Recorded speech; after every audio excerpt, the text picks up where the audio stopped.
Hello everyone, welcome back to another Death on Tier 2 Beginner's Guide. This is episode 8, I believe. We're getting into the pretty cool stuff now. So today we're going to be covering bosses, or necessarily not really all bosses, but just standard bosses, because it's something that needs to be talked about. You know, it's like telling your kid about about the birds and bees. It's just something that's got to happen. Okay, so we're gonna sort this out now. So I'm gonna grab some ammo just because I'm running out and I kind of need some. So we're gonna grab 32 ACP. Someone's selling. Oh no, that's not actually as cheap as I thought it was. Never mind. A lot of my stuff is sold as well, so I've got a little bit of cash on me. Yeah, we're gonna grab some ammo, and we're gonna head into the big world again. And I'm gonna demonstrate how bosses work. So in level 1 to 5 zones, bosses are very standard. They're basically just bigger, more spooky zombies. Very straightforward. They can vomit at you, and yeah, they're pretty standard bosses. Later bosses become a lot more interesting. Level 5 bosses are the same as level 1 bosses, except they have the ability to sprint. Level 10 bosses are unique. Level 10 to 20 bosses are unique, rather, and beyond that, it gets a lot harder. Basically, is what I'm saying. So to find a boss room, you basically just go in any building. There's the odd like shop here and there that doesn't have boss rooms, but most buildings have boss rooms. And as I've said before in the past, those rooms are indicated by the 3 question marks above the door, like that.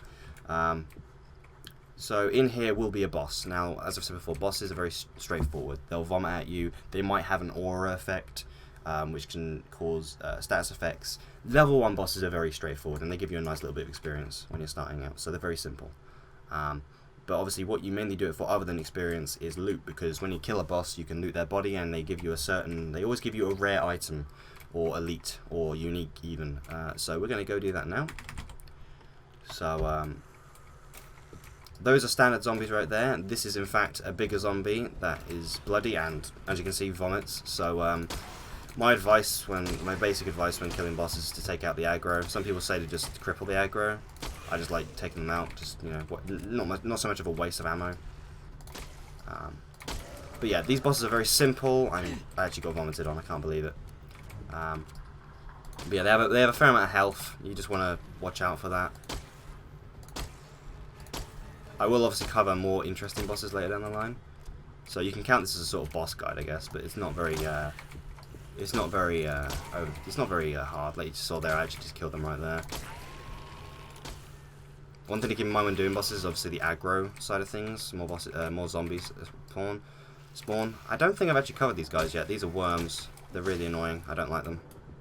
They can spawn off bosses and standard enemies later on. So now we've killed the boss, we can loot their body, and we should get a rare item of some kind. Could be clothing, weapon, anything. There we go, rare sandals, and it gives you, a few little stats. That is basically how bosses work. They're very straightforward, but there's different types of bosses, and later on bosses become a lot more interesting. So yeah, I will cover those when the time comes. But hope you enjoyed this little video. This was just a little thing showing off bosses and how they work. Zombies keep interrupting. I'm going to get out this door because they're just going to keep pouring in. But yeah, that's the end of the video. I hope you all enjoyed. Very straightforward. If you've got any questions, as always, let me know. And I'll see you in the next one. Have a good one, guys.